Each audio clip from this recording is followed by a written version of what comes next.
Well, hi, everybody. Welcome back to the Masterbooks podcast. Today, Rachel Smith is my guest, and we are going to have a great show. She has so much experience as a homeschool mom, as a professional educator, as the customer service manager for Masterbooks. And we're just going to chat today about all things that we think you might be interested in to hear from a veteran homeschool mom who's used Masterbooks for a long time and who knows the answers to the questions that people are always asking. Today, I am going to be giving away one of her favorite books, which is Conflicted: Pulling Back the Curtain on Public Education. She is a homeschool teacher, but she also worked in a educational setting for quite a while. So this book is really important to her. So this is the one she chose for us to give away today. I'll be giving away a digital copy over in the Masterbooks app and a digital copy over in the Moms of Masterbooks. So stay tuned. Here at Masterbooks, we are dedicated to help you disciple your children and develop a strong faith as a family.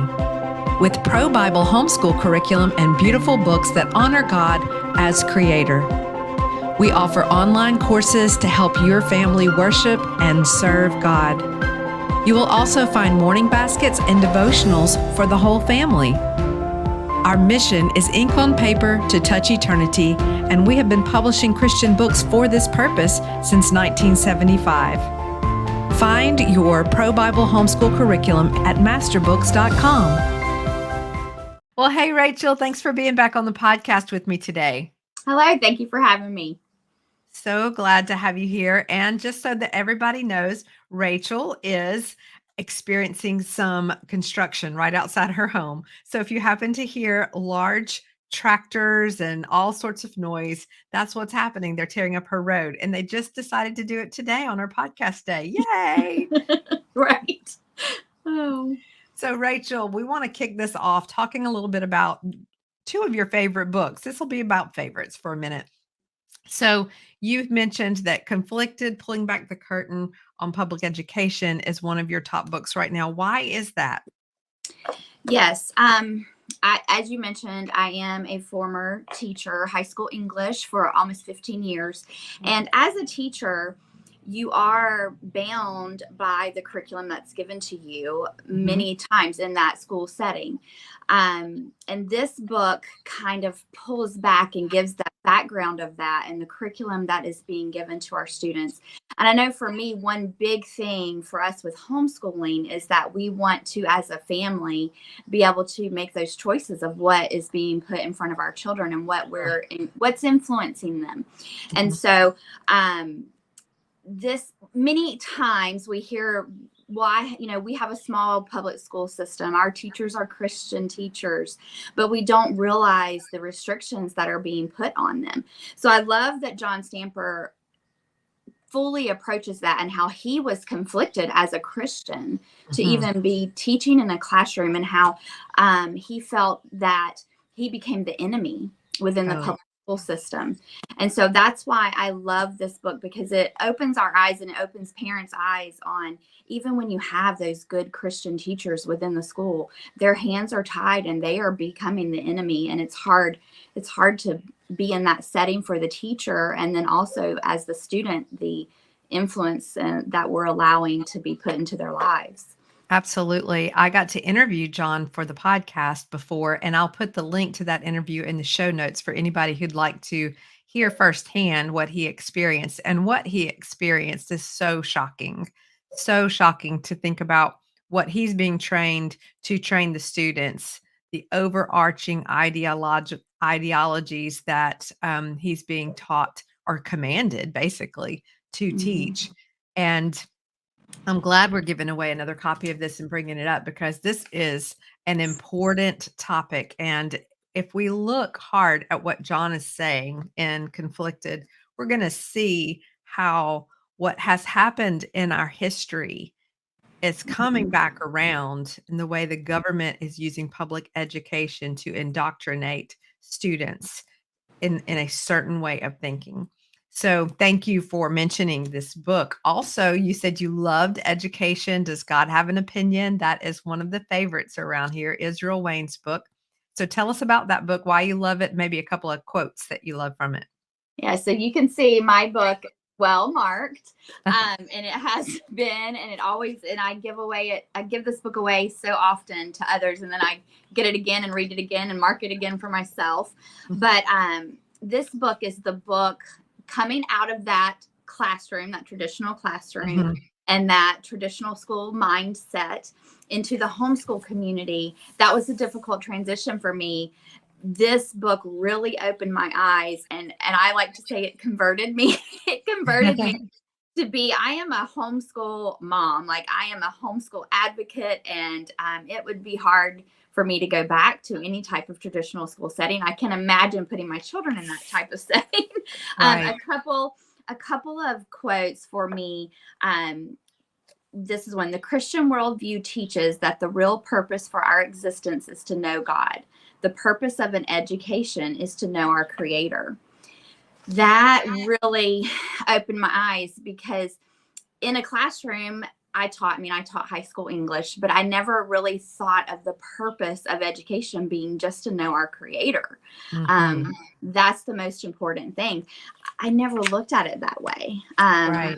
And that's that's right in the beginning of the book. So that's how the book starts. And you're just immediately being pointed to the true reason of why God created education. And then another quote here that I have, let me get to the right page, is there is no such thing as a neutral education. Every education, every curriculum has a viewpoint. That viewpoint either considers God in it or it does not. To teach children about life and the world in which they live without reference to God is to make a statement about God. It screams a statement. The message is either that there is no God or that God is irrelevant. Either way, the message is the same. There is no God. That made me really consider our curriculum even more, and the curriculum that I taught previously. And that kind of goes back to conflicted as well. Even if they're saying this is a neutral education, it's not, because it's removing God. And Right. our purpose as parents and as Christian, and the purpose of God creating education was for us to know our Creator. So even if we think we're picking a neutral curriculum, we're really putting before our children that there is no God, and we're removing God from that. So that this book just made me have a completely different outlook on every single book that I brought into my home. What I was reading, what I put in front of my children, every single course we pick. We wanted a biblical worldview curriculum, which is what led us to Master Books. But even more so at that point, it's every book we bring. It can't be neutral. If it's neutral, it doesn't have God. Right. And Israel, I think, has done such a great job of presenting the biblical worldview of education in that book. And I just was listening to a video that he had done with me, and he was talking about the fact that a lot of people, even in seminary, they're not teaching a biblical worldview of education. And so he has done the research for us. And so now not only do we have the Bible to guide us, but we have this curation of all those scriptures and all that information of why and how we need to educate our children. And so I'm grateful that you have made that choice, that you are with Master Books. So grateful that you have helped us see homeschooling compared to your experience in a school setting, and how you were a Christian teaching in the school setting, and yet you can see now how difficult it is for the student and the teacher and the parents. So one of the things we talked about, speaking of school, is that you have a name for your school and a Bible verse that is kind of the leading, overarching, this is who we are and what we're doing. I'd love for you to share that with us. So our name for our school is Foundations Christian School. Okay. And when we first began homeschooling, we were in a place where we did have to have that name and file it, with our local school system. And so we chose Foundations Christian School because we wanted to be giving our children the foundations, not just in the core subjects, but mostly what we've already been talking about, the foundations of Scripture. And so we did choose a verse for our family for our homeschool. Mhm. That is 2 Timothy 3:14. But continue thou in the things which thou hast learned and hast been assured of, knowing of whom thou hast learned them. So we want our children to continue in these foundations that we're giving them within the home. And then the next verse, verse 15, is important too. And that from a child thou hast known the holy scriptures, which are able to make thee wise unto salvation through faith, which is in Jesus Christ. And that is our number one goal as parents, that we want our children to know the scriptures and to know them so that they know Jesus and that they have Yes. a foundation within Jesus, and they can be sure of their salvation and know that he's paid it all for them. And so those verses mean a lot to our family. They mean, we're a ministry family. That means a lot to us, just even in our ministry when we're working with others. But for me, my most important ministry is within my home. And Sure. so definitely I want my children to be able to continue in the things that we've taught them and in those foundations that we've given them. That's what's important. No matter what they do with their lives, what we give them academically, what they go on to do, we're more concerned with their relationship with the Lord.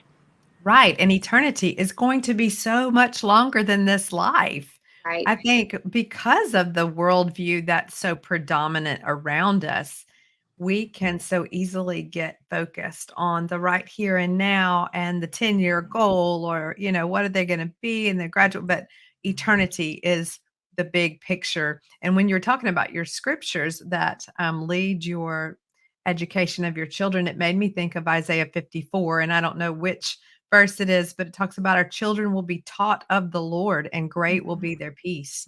And that is of the utmost right now. That, I mean, if you're teaching them a biblical worldview, if you're teaching them by the scripture, which that is the master books method, certainly a large part of it, then great will be their peace with God, peace within themselves, and peace with the body of Christ. And that is epic in today's time. So you've not always used master books. Tell us a little bit about your experience, and would you, now that you've been with master books for quite a while, would you ever go back to another or switch? I would not. And I recently had this conversation with another homeschooling friend and family, and because I do love master books, and it has just made such a difference within our homeschool and my mindset of homeschooling, and it's made our life so easy. So yes, the biblical worldview is utmost importance, which we've been talking about all along. And now, and after reading Israel's book, and he is, throughout the book, he also gave, each individual subject and things that how we should be looking at every subject, and how that helped me then be able to compare curriculums and look at curriculums based upon that biblical perspective of each subject. So I wanted curriculum that was giving that clear biblical worldview of each subject, that all the way through math, that even our math is created by God because God created order, and to have that perspective of that, I'm not finding that even in other Christian curriculums. And then also many other curriculums have been written for a classroom setting. So there is an overwhelming amount of work there. And I completely understand that. As a former teacher, you needed more in the classroom to keep everyone busy as you were working around and that. But when you're dealing one-on-one with your child, you don't need all of the extra, and you can get down to the basics and get down to mastering and moving forward. I love and that. So I love the way Masterbooks does that with every course. But then also even moving into the high school levels, it's challenging, and it makes them think out of the box, and they have to work in many different ways of doing different kinds of assignments, which to me has prepared my older children who have already been in college. I've one college graduate now. It prepared them for all of the different types of college professors they were going to have, the different types of assignments that were presented to them. None of them were caught off guard or felt inadequate for doing anything. So all the way from elementary age to those simple, short lessons that don't overwhelm that child that has that very short time span that they're even focusing through the high school where they're challenged and actually learning in different ways. Right. So I can't imagine switching at all. So the one you used before, was it a Christian curriculum? Yes. We tried out our first year of homeschooling. Coming out of that traditional school setting, I automatically just went with what we knew.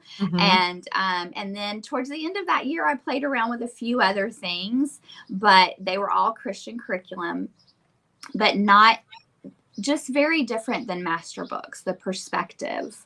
Okay.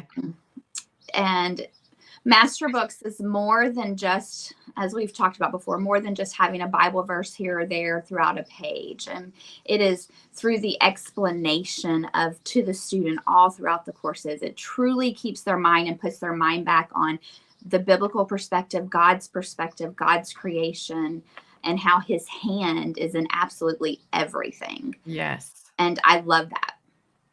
I love that. We are raising world changers, really, who are going to know the hand of God, how it moves, because they know the word, and they will know how to pray to the God and trust the God who established the world and is keeping it in order, and know how to stand during these times where everything is part of a long war against God. Of course, not everything.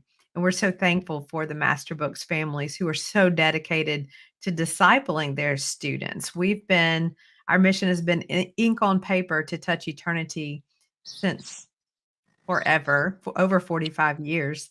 And I'm so thankful to work for a company who's so dedicated to an eternal perspective, an eternal mission. And I'm so glad that you serve as our customer service manager, director. I'm not sure exactly what the title is, but if anybody knows what's going on, it's Rachel. She knows all the questions that are being asked and how to answer them. So I thought it'd be fun for you to just share a few things that people are asking the most right now, and what the answer is to it. Well, right now is the beginning of a new school year is approaching for many people. So a lot of those basic getting started type questions are being asked at this current time. But one big one that's always asked is, how can I see your curriculum? Where can I see it? How can I get a preview of it? Do you have a sample? And so we with Masterbooks have an amazing preview of all of our books, the look inside. Honestly, we've talked about going back to other curriculum, comparing other curriculum. When you look at other websites, you don't get the big glimpse into the curriculum that we give. And so I'm very thankful that Masterbooks listens to the customers and does try to bring and help them as much as possible before ever making a purchase. And so we do have those look insides. And I like to tell people, go to the product page. Underneath the photo of the book, you'll see the heading that says look inside. And we miss that. Everybody misses. I'm guilty as well of jumping on a website and not seeing something that's right there. So some people are like, oh, it's right in front of me. But I miss them too sometimes. But yes, right underneath the photo of the book is that look inside. And we give so many pages there that you get to preview, from the teacher instruction in the beginning, course description, the schedule, so you can see daily what's already going to be required of your student, and then get to read some of how it's presented to them, plus see examples of worksheets and answer keys and all of that. So we have a good preview in there. Then another question would be, do we have placement tests? Okay, good question. That's an important one for families who are first coming into homeschooling. You want to try it out, and you want to make sure you place your student in the correct level. I remember those days as a mom getting started. Even though coming out of that classroom, I still had those doubts about my ability to do and not mess my children up. And so I am a huge advocate for all parents. Any parent can homeschool. The Lord gave us that, and he desires that for us. And so no one wants your child to succeed like you do. Right. And so you're not going to mess them up. But to get started, a great place would be our placement test. And we have those for language arts. We have a placement guide. And if you go just to each individual product page, you're going to see a link to that. As well, if you go to our FAQ section, we have the question there that says under homeschooling, do you have placement guides? And it will link all of our placement guides for language arts. And then for math, I like to reinforce that it's a readiness test. So the highest level that your student passes is the level they're ready to enter. So it's testing them on what they've mastered and what they need to know in order to enter that level. And that's important. So those are great places to start. And then our science and history.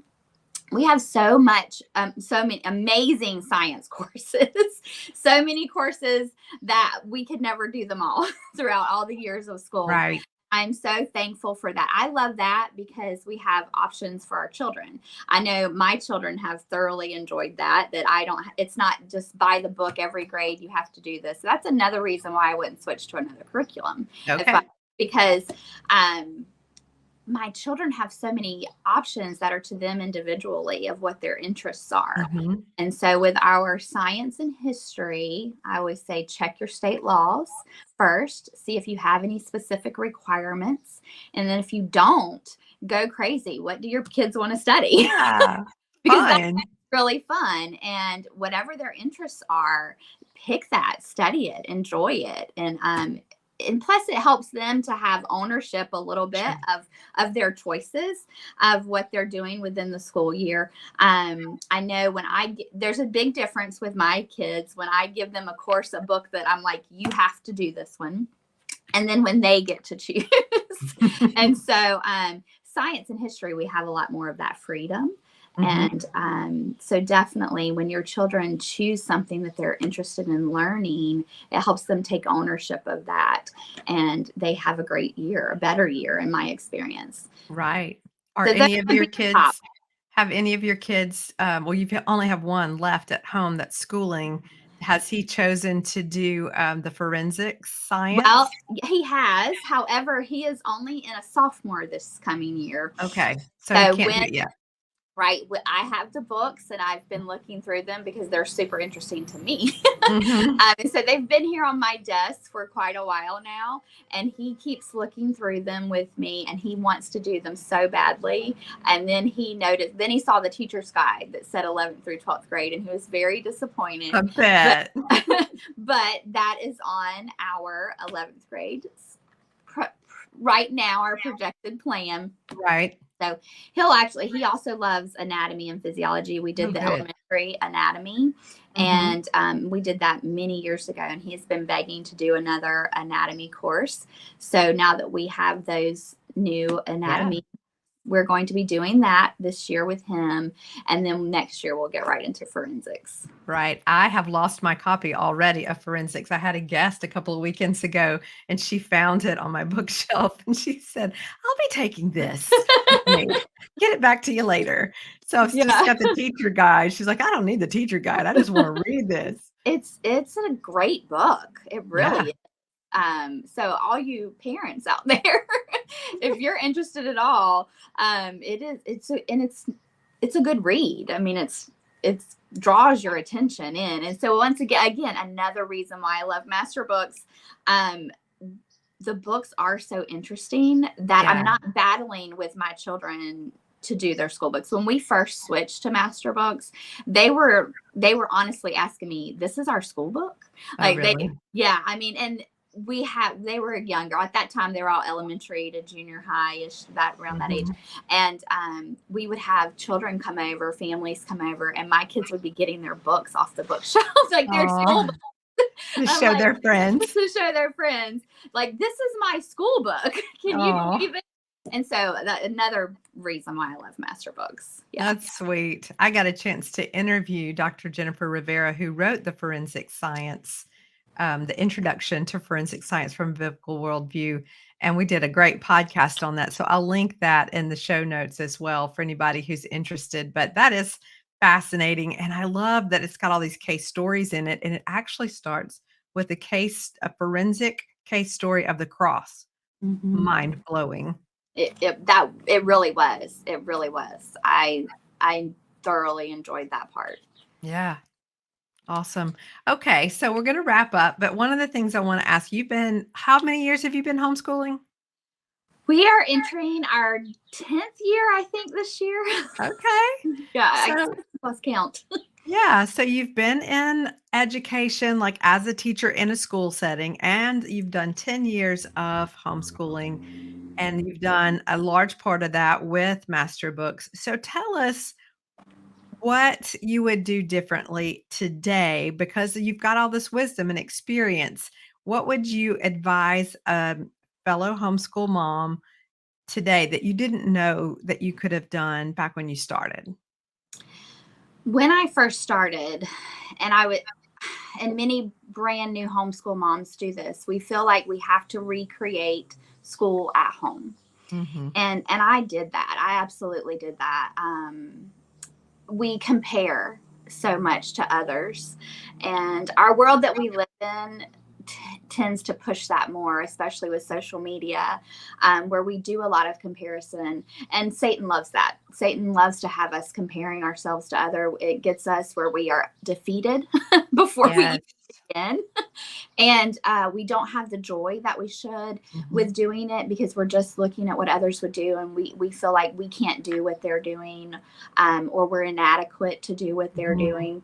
So my first thing I would tell myself is to not compare and not try to recreate school at home.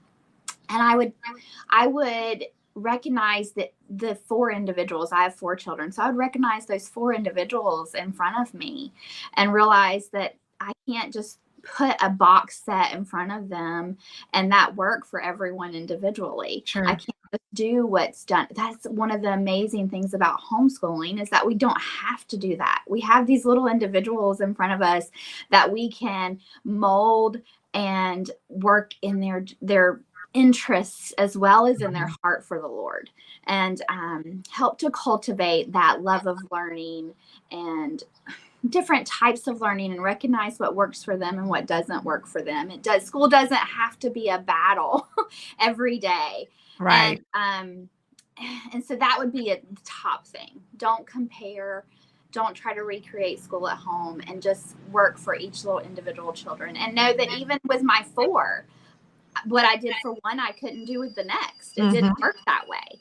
And so sometimes even with the same course, sometimes you have to make adjustments in how you do it for each individual child. And I love that Masterbooks makes it easy to do that. It's a tool that I use in my home. I don't follow it every course exactly how it is, but it's a great tool for me. Right. Well, I want to piggyback on what you're talking about as far as comparing. The Lord's really put his finger on envy with me, and it comes from comparing myself to what I think I should look like at this age in my life or stage in my life, what I think I should have compared to what I don't have. And it really steals your joy. It Mhm. really there if I did a study on envy just to see what all the Bible had to say about it, it's very convicting and it's sinful. I mean, it really Mhm. leads to some big problems, which keeps you from enjoying your life. And I just want to encourage those who are listening to just start celebrating your unique place in your life, your unique gifts, where God's put you, what your challenges are. Nobody else has had your DNA, your Mhm. experiences, your husband, your children, your opportunities, your experience of lack. Nobody else has had that. And you have a God who knows how to meet your needs and how to give you delight and help you with your children. So just turn those things off that are leading you into that frenzied, I'm not enough, I haven't done enough, I've got to be better, and let the Lord help you enjoy living, enjoy homeschooling, enjoy education the way God meant for it to be for you and your family. Absolutely, I 100% agree with that, and I'm guilty myself, and so that is definitely something the Lord's worked through my heart on and helped me to realize how much joy was stolen from me through. Yeah. and how that even reflected into my children, into their daily lives, of how each and every day could be, and just starting over fresh every day, and trying and just asking. And the Bible, there's so many verses in the Bible about rejoicing and rejoicing. So Yeah. and having that joy, and recognize where we're allowing that joy to be sucked out of us. Right. And Satan loves to keep us without joy, because then we're not going to share Christ with others. Right. Or others will look at us and go like, why do I want what they've got? Right. A good friend of mine called with the right word at the right time for me the other day, and she just said, joy and guilt can't live in the same space. Mm. I just thought that's so good, because we can start guilting ourselves. Other people can put guilt on us for something that they feel like we did to fail them, or how we're failing, and that's between us and the Lord, and then with the other people. And thankfully, I saw a teaching on this just this week. He's the Father of mercies. God is the Father of mercies, which means He's new mercies, like there's more and there's more and there's more, because we're going to need it. And Yeah. so we just need to enjoy the fact that we get a do-over every day, and we've got the same God who's going to be with us, sustaining us. And He is with our homeschool families, sustaining us, giving us what we need for life and godliness. And I just want to pray for everybody right now that you have peace in your heart, that God is incredibly delighted with you and incredibly delighted to help you and be involved with the very details of your life. So thank you, Rachel. I'm so thankful that you are in the details of Masterbooks lives and the moms of Masterbooks and their family. You've got such a ministry in your own home, in your own church, and here with the Masterbooks family. We really appreciate it. Thank you. I'm so happy to be a part. Yeah. So, ladies and gentlemen, whoever's listening, we look forward to the next podcast with you guys. Remember, I'm giving away a copy of John Stamper's book, Conflicted: Pulling Back the Curtain on Public Education. It's a great book. We're going to give away a copy in the Moms of Masterbooks Facebook group and the Masterbooks app. And check out the app. There are so many ways to get connected with great people, to get reward points for participating in live streams and posts. And often Rachel is doing the answers, the Q&A for the live stream. So you can find her there. All right. We'll see you next time. Bye-bye. Hey, thanks for joining us today for the Masterbooks podcast. It was really fun to do this with you today. We hope that you'll take a moment and rank and review the podcast wherever you are listening or watching, so that others can find it more easily. We loved having you here, and we look forward to being with you on the next podcast. It comes out every other week, Mondays at 5 a.m. See you then.